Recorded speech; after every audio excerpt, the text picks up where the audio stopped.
Auch im Juli sorgt KI-Musik weiter für Furore und wird immer mehr zum Mainstream. Zeit für einen weiteren Monatsrückblick. Dieses Mal geht es um eine KI-Band, die ein Verwirrspiel mit den Medien spielte, eine Preisverleihung, die der Grammy für KI-Musik sein will, große Updates bei den Marktführern Suno und Udio und ein spannendes neues Tool, das die KI-Musikproduktion auf ein neues Level heben will. Hier sind die wichtigsten Schlagzeilen aus dem Juli 2025. Los geht's!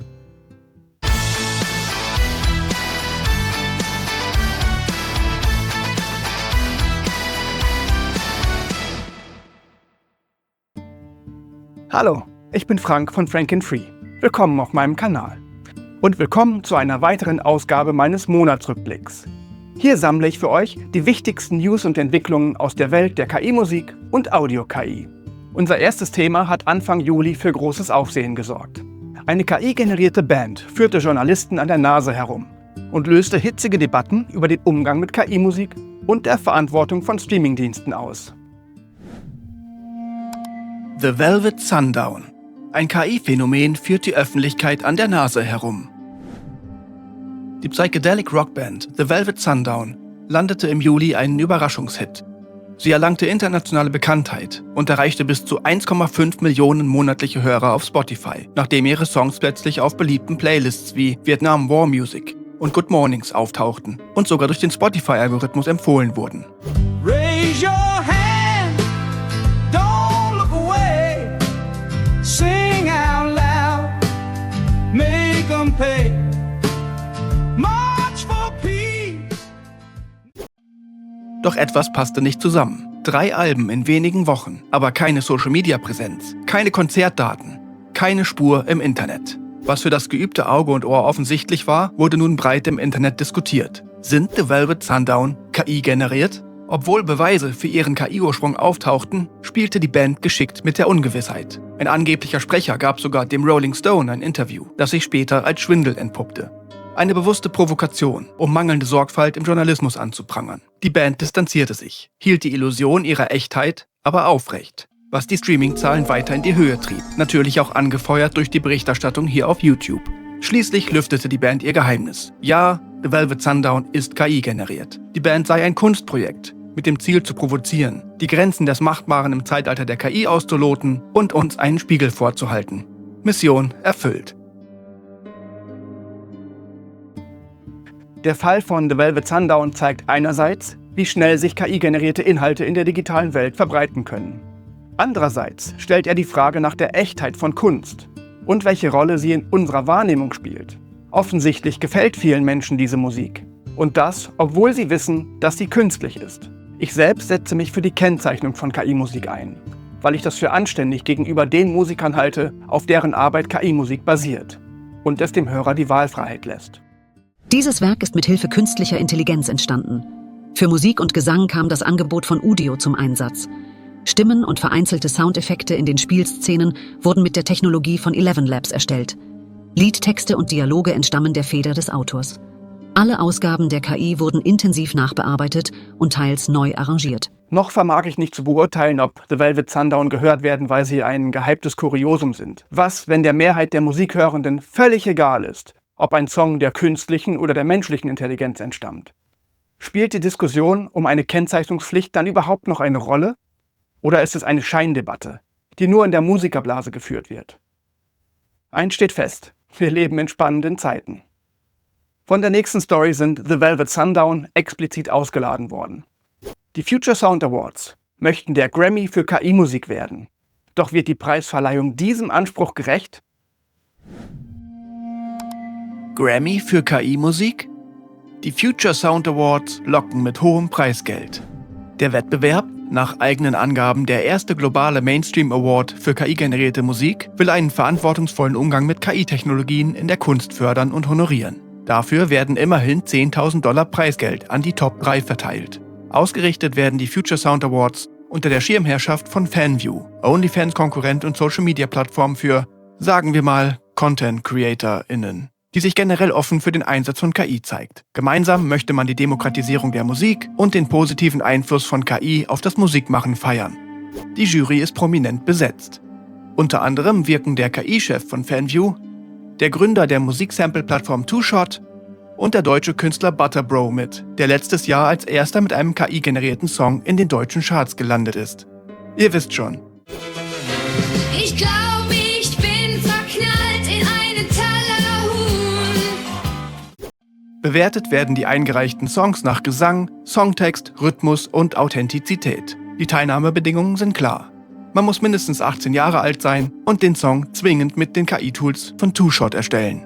Die Frist zur Einreichung wurde kürzlich auf den 5. August verlängert. Ist das wirklich der Grammy für KI-Musik? Die erzwungene Nutzung von Software eines Jurymitglieds schränkt die künstlerische Freiheit stark ein und hat wenig mit der Abbildung der globalen KI-Musikerszene zu tun. Es mutet eher an wie eine geschickte Marketingkampagne unter dem Deckmantel eines KI-positiven Musikwettbewerbs. Beim letzten Mal war der AI Artist Search Contest von Smop Records hier Thema. Dessen kommerzieller Hintergrund war sofort ersichtlich. Eine Plattenfirma sucht KI-Künstler, um sie unter Vertrag nehmen zu können. Die Future Sound Awards aber geben vor, die kreativen Leistungen der Szene zu würdigen, fördern allerdings primär die Sichtbarkeit ihrer eigenen KI-Plattformen. Doch könntet ihr euch trotzdem vorstellen, daran teilzunehmen? Schreibt es mir in die Kommentare. Und weiter geht's. Suno hat im Juli ein Modellupdate und neue Funktionen veröffentlicht. Suno. Modellupdate und Live-Radio festigen Marktführerschaft.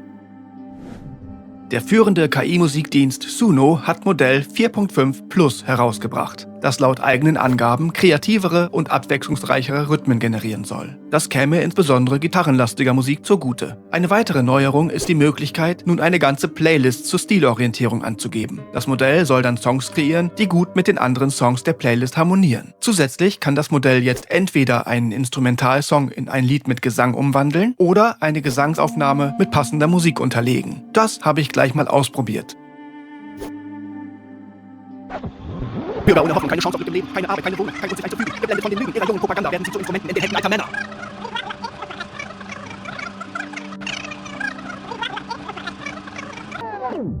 Suno transkribiert dabei den Text und interpretiert ihn entsprechend des Stilprompts als Cover. Bürger ohne Hoffnung, keine Chance auf Glück im Leben, keine Arbeit, keine Wohnung, kein Grund sich einzufügen, geblendet von den Lügen ihrer jungen Propaganda werden sie zu Instrumenten in den Händen alter Männer. Man kann zudem explizit die Option Add Instrumental wählen, wobei der genaue Unterschied im Ergebnis mir jedenfalls noch unklar ist. Ich vermute, dass dabei versucht wird, den Klangcharakter der Gesangsaufnahme bestmöglich zu erhalten. Allerdings klingt das Ergebnis für mich nicht wirklich nach mir. Bürger ohne Hoffnung, keine Chance auf Glück im Leben, keine Arbeit, keine Wohnung, kein Grund sich einzufügen, geblendet von den Lügen ihrer jungen Propaganda werden sie zu Instrumenten in den Händen alter Männer. Die letzte große Innovation ist das Live-Radio von Suno. Dieser endlos laufende Musikstream spielt die Songs der Suno-Nutzerinnen und Nutzer ab. Das Besondere dabei, die Hörer können über den Stil des nächsten Liedes abstimmen und so aktiv das Programm mitgestalten.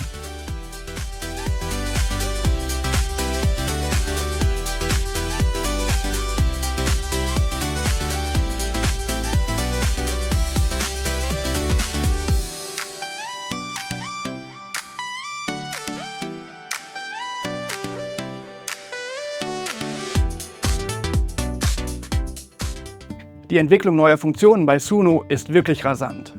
Man stellt eindrucksvoll unter Beweis, weshalb man der Marktführer ist. Auch wenn die Klangqualität in manchen Genres weiterhin nicht die Authentizität von Udio erreicht.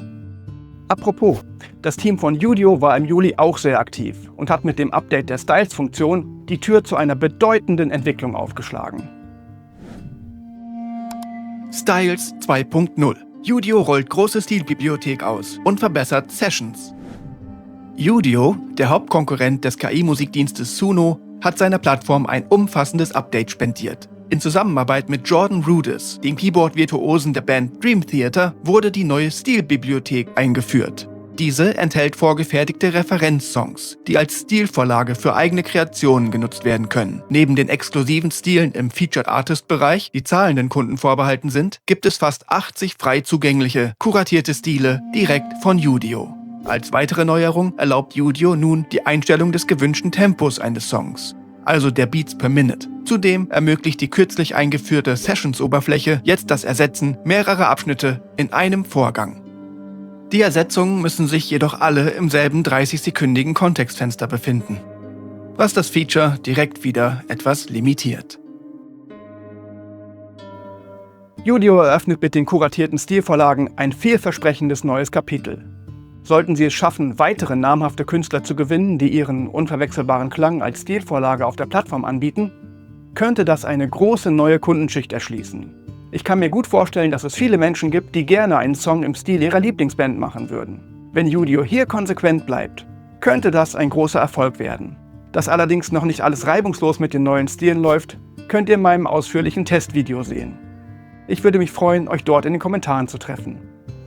Bevor wir zur letzten Story heute kommen, noch eine Eilmeldung. Der Hollywood Reporter berichtet, dass das amerikanische Plattenlabel Hellwood den ersten Plattenvertrag mit einem KI-Musikdesigner, so nennt man das also, abgeschlossen hat. Es handelt sich um den Künstler I'm Oliver, dessen Song der meistgestreamte auf Suno ist, mit über 3,2 Millionen Aufrufen.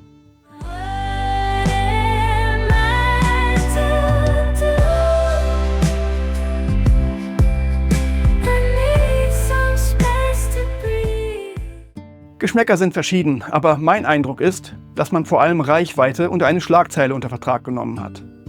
Doch damit ist Hellwood offenbar Smop Records aus Köln zuvorgekommen, die ebenfalls planen, KI-Künstler unter Vertrag zu nehmen. So, zum Schluss möchte ich euch noch Mozart AI vorstellen. Ein neues Tool, das sich anschickt, der geistige Nachfolger der Browser-DAW WavLab zu werden. Mozart AI. Der dritte Weg in der Musikproduktion? It used to take me over 40 hours to make a single song, but now with Mozart, it takes minutes. Mozart AI ist ein neues Tool für Musikschaffende, das KI als Kernkonzept versteht, aber über einfache Prompt-Musik hinausgeht. Es positioniert sich als dritter Weg zwischen KI-Musikdiensten wie Suno, Udio oder Refusion und komplexen DAW-Produktionen. Man kann zwar klassisch MIDI-Noten programmieren oder Audio-Samples nutzen, doch die Hauptidee ist die Anleitung des KI-Co-Produzenten über ein Chatfenster. Hier gibt man detaillierte musikalische Anweisungen für den gesamten Song oder für einzelne Spuren, um den Song Schritt für Schritt zu erstellen, aber dabei die volle Kontrolle zu behalten. Come ride with me, I know you wanna.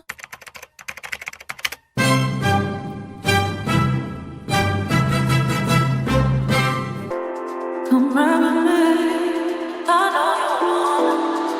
Ride with me.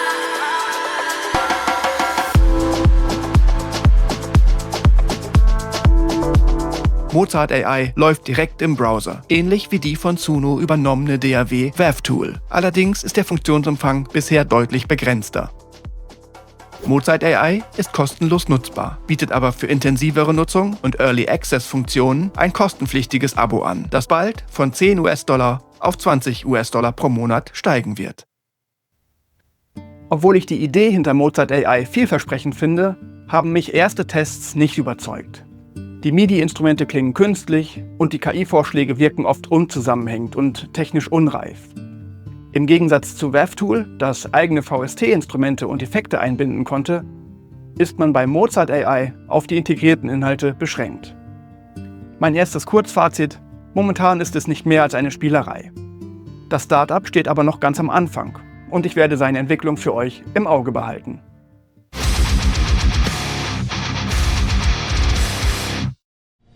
So, das war's für heute. Ich hoffe, dir gefällt das Format und du möchtest weitere Folgen davon sehen. Wenn ja, sag's gerne weiter. Für Ideen zur Verbesserung oder falls ich wichtige Nachrichten übersehen habe, hinterlass mir bitte einen Kommentar.